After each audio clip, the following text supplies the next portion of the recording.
सच तो ये है कि जब मैंने आपको पहली बार देखा था तो मुझे ये लगा कि आपने देर कर और मैंने शादी करने में जल्दी कर।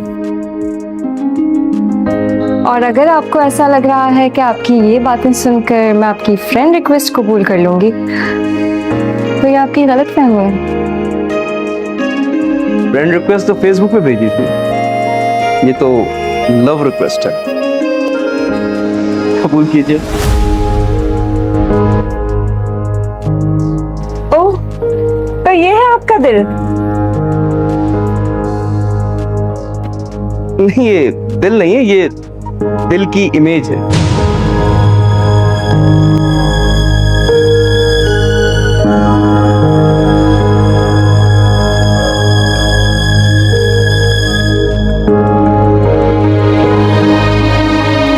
और अगर आपके दिल को ठोकर मारनी हो तो? अस्सलाम अलैकुम दोस्तों, जैसा कि आप देख रहे हैं आज हम बात करने वाले हैं ड्रामा बहू बेटी एपिसोड 93 की।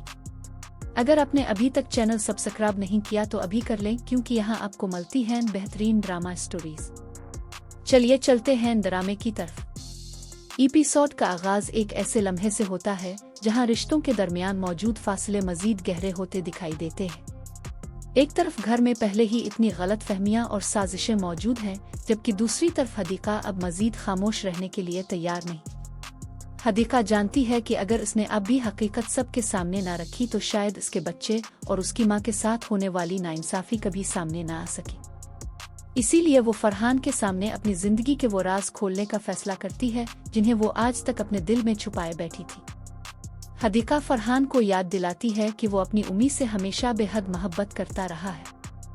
इसे अपनी माँ पर इतना एतमाद था कि वो उनकी हर बात को सच समझ लेता था। लेकिन हदीका के मुताबिक इसी अंधे एतमाद का फायदा उठाकर उम्मी ने बार बार ऐसी साजिशें की जिनका इल्जाम हदीका के सर डाल दिया गया। और जब भी फरहान को अपनी माँ की किसी साजिश का इल्म होता वो हकीकत जाने बगैर हदीका को ही कसूरवार समझ लेता और इसे अपने गुस्से और इंतकाम का निशाना बनाता रहा। लेकिन अब हालात बदल चुके हैं। हदीका फरहान के सामने वो हकीकत रखती है जिसे सुनना शायद उसके लिए सबसे ज्यादा तकलीफ दे था। वो कहती है कि इसके बच्चे की मौत भी महज एक हादसा नहीं थी, बल्कि इसके पीछे उम्मी की साजिश शामिल थी। हदीका के मुताबिक वासिक और फरहान के दरमियान पैदा होने वाली लड़ाई का फायदा उठाते हुए उम्मी ने इसके बच्चे को नुकसान पहुंचाया। ये बात फरहान के लिए किसी सदमे से कम नहीं होती, क्योंकि जिस माँ पर इसने सारी जिंदगी अंधा एतमाद किया, आज इसी के बारे में ऐसी बातें सुनना उसके लिए इंतहाई मुश्किल है। लेकिन हदीका रुकने वाली नहीं होती। वो एक एक करके पुराने वाकयात भी याद दिलाती है। हानिया के रिश्ते में रुकावट डालने का इल्जाम भी कभी हदीका पर लगाया गया था, लेकिन वक्त गुजरने के साथ वो इल्जाम झूठा साबित हो गया। इसके बाद घर के लाम में तावीज दबाने वाली साजिश भी सामने आई, जिसके पीछे हदीका के मुताबिक उम्मी और सरिया खाला का हाथ था। हदीका कहती है कि इन दोनों ने मिलकर उसकी माँ को भी धोखा दिया और इसे ज़हनी अजियत में मुब्तला रखा। अब हदीका के लिए ये सिर्फ माजी की बातें नहीं रही। इसका कहना है कि वो अपने बच्चे को खोने का दुख कभी नहीं भूल सकती और न ही अपनी माँ के साथ होने वाली ज़ियादती को। इसीलिए आज वो फरहान से दौलत बदला नहीं मांग रही, वो सिर्फ इंसाफ मांग रही है। हदीका की बातों से फरहान के सामने एक नया रास्ता खिलता है। एक तरफ इसकी माँ है जिससे वो सारी जिंदगी मोहब्बत करता आया है, और दूसरी तरफ इसकी बीवी है जो अपने बच्चे और अपनी माँ के लिए इंसाफ मांग रही है। अब फरहान के लिए सबसे मुश्किल फैसला यही है कि वो किसका साथ दे।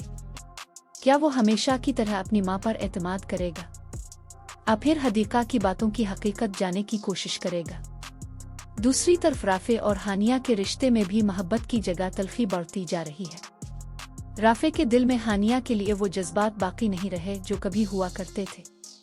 वो समझता है कि इंसान सिर्फ रिश्ते के नाम पर पूरी जिंदगी किसी ऐसे शख्स के साथ नहीं गुजार सकता जिसके लिए इसके दिल में मोहब्बत ही ना हो। लेकिन इसके बावजूद कुछ रिश्ते ऐसे हैं जिन्हें बचाने के लिए इंसान अपने जाती दुख को एक तरफ रख देता है।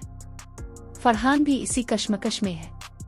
वो जानता है कि घर के हालात इंतहाई खराब हो चुके हैं और अगर इसने अब भी खामोशी इख्तियार की तो शायद भाइयों और घर वालों के दरमियान मौजूद फासले कभी खत्म ना। इसी दौरान कहानी एक और अहम मोड़ लेती है। सरिया खाला को साल्ताना के सामने लाया जाता है। साल्ताना सरिया को देखकर हैरान रह जाती है और पूछती है कि आखिर वो यहाँ क्यों आई है।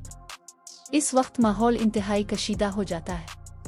सरिया को लाने वाला शख्स साफ कहता है कि वो इसे यहाँ इसलिए लाया है क्योंकि अब वक्त आ गया है कि वो अपने किए का जवाब दे। सरिया पहले ही कह चुकी थी कि वो हदीका की माँ की कब्र पर जाकर मुआफी मांगना चाहती है। अब इसे वाकई इसी जगह ले जाने का फैसला किया जाता है, लेकिन जैसे ही इससे साजिश के बारे में सवाल किया जाता है, सरिया फौरन अपना दिफा शुरू कर देती है। वो कहती है कि इसका इस पूरी साजिश में कोई कसूर नहीं। सरिया के मुताबिक असल मंसूबा साल्ताना ने बनाया था और इसी ने इसे हदिया की माँ को एक काले इल्म वाले के पास ले जाने का मशवरा दिया था। ये एतराफ कहानी को एक इंतहाई खतरनाक मोड़ पर ले आता है, क्योंकि अगर सरिया की बात सच है तो फिर अब तक हदीका जिस शख्स को अपनी जिंदगी के दुखों का जिम्मेदार समझ रही थी, शायद असल मुजरिम कोई और है। लेकिन अगर सरिया झूठ बोल रही है तो फिर वो अपने आप को बचाने के लिए सारा इल्जाम साल्ताना पर डाल रही है। अब असल सवाल यही है कि हकीकत किसकी बात में छुपी हुई है। क्या सरिया वाकई सिर्फ एक मोहरा थी? क्या साल्ताना ही तमाम साजिशों की असल मंसूबा साज है? और सबसे अहम, क्या फरहान अपनी माँ के खिलाफ खड़े होकर हदीका को इंसाफ दिला पाएगा? क्योंकि अब पुराने राज एक एक करके सामने आ रहे हैं, और जिस दिन फरहान को अपनी माँ की तमाम साजिशों की हकीकत मालूम हो गई, इस दिन शायद इस घर के रिश्तों की पूरी तस्वीर ही बदल जाए। हदीका ने आज अपने दिल का बोझ हल्का कर दिया है, लेकिन इसकी असल जंग अभी खत्म नहीं हुई। अब देखना यह है कि फरहान सच का साथ देता है या एक बार फिर जज्बात में आकर अपनी माँ पर ही यकीन करता है। और अगर साल्ताना वाकई उन तमाम साजिशों के पीछे है तो इसका अगला कदम क्या होगा? ये राज आने वाली किस्त में मजीद गहरा होने वाला है।